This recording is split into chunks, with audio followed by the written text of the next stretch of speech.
Hello everyone, kitchen for অলে আপনাদের সবাইকে স্বাগত। আজকে আমি আপনাদের জন্য নিয়ে চলে এলাম সয়া ভেজিটেবল প্যানকেকের রেসিপি। অনেক বাচ্চা কাচ্চা আছে যারা ভেজিটেবল খেতে একদমই ভালোবাসে না, তাদের কিন্তু এইরকম বিভিন্ন রকম সবজি দিয়ে আপনারা এই টেস্টি টেস্টি সয়া প্যানকেক খাওয়াতেই পারেন। আর চটপট দেখে নিন আপনারা কিভাবে তৈরি করবেন এই সয়া প্যানকেক। তার জন্য প্রথমেই আমি নিয়ে নিয়েছি সেদ্ধ করা সয়াবিন, একদম জল চিপে ফেলে দিয়েছি। এবার এই সেদ্ধ সয়াবিনটাকে খুব ভালো করে মিক্সিতে পেস্ট করে নিতে হবে, একদম জল ছাড়া এইভাবে পেস্ট করে নিন প্রথমে। এবার একটি বাটিতে নিয়ে নিচ্ছি 1/4 কাপ জলে ভেজানো সুজি। জলে ভেজানো সুজি নিয়ে নিলাম 1/4 কাপ। এবার তাতে নিয়ে নিচ্ছি 1/2 কাপ টক দই। আর নিয়ে নিতে হবে যে সয়াবিনটা আমি পেস্ট করে রেখেছি মিক্সিতে, সেই সয়াবিন সম্পূর্ণটা এর মধ্যে দিয়ে দেব। এবার খুব ভালো মতন সবকিছুকে মিশিয়ে নিই।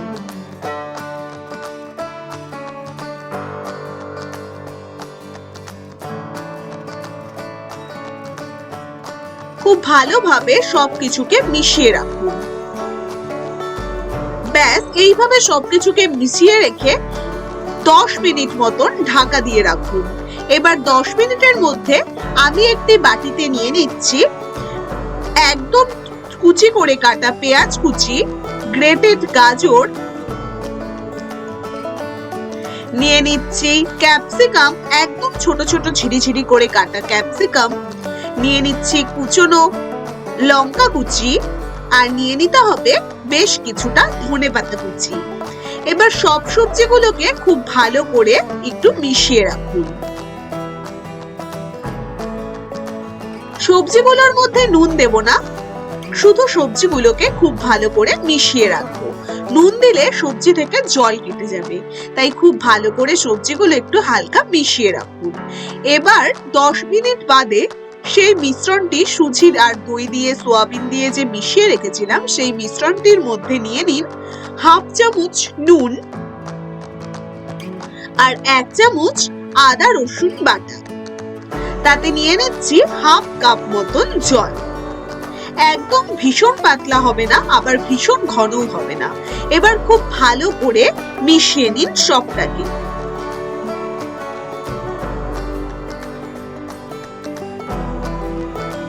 খুব ভালোভাবে খানিকক্ষণ সময় নিয়ে মিশিয়ে নিতে হবে। এবার তাতে নিয়ে নিচ্ছি 1 চামচ ইনো। খুব ভালো মতন ইনোটাকে দিয়ে আবারও মিশিয়ে নিন। এই সয়া প্যানকেক খেতে কিন্তু ভীষণ টেস্টি। ধরুন যারা রুটি খান তারা কিন্তু সকালবেলা এই সয়া প্যানকেক খেতে পারেন, অনেকক্ষণ পেট ভরপুর থাকবে আর খাওয়াও ভীষণ পুষ্টিকর, একটি হেলদি ব্রেকফাস্ট। এবার তার মধ্যে নিয়ে নিচ্ছি 1/4 টিস্পুন হলুদ গুঁড়ো আর 1/2 চামচ মতন লাল লঙ্কার গুঁড়ো।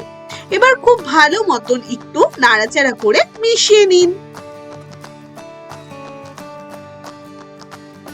সবটাকে ভালো মতন মিশিয়ে নিয়ে একদম কিন্তু তৈরি এই ব্যাটারটি।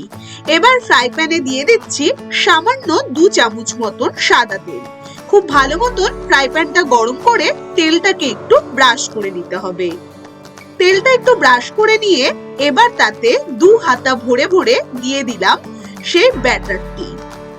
এবার মিডিয়াম টু হাই ফ্লেমে 2 থেকে 3 মিনিট রেখে দিন ঢাকা দিয়ে। 2 থেকে 3 মিনিট মিডিয়াম টু হাই ফ্লেমে রেখে এবার ঢাকনা সরিয়ে দেখুন কালারটি একটু চেঞ্জ হয়েছে।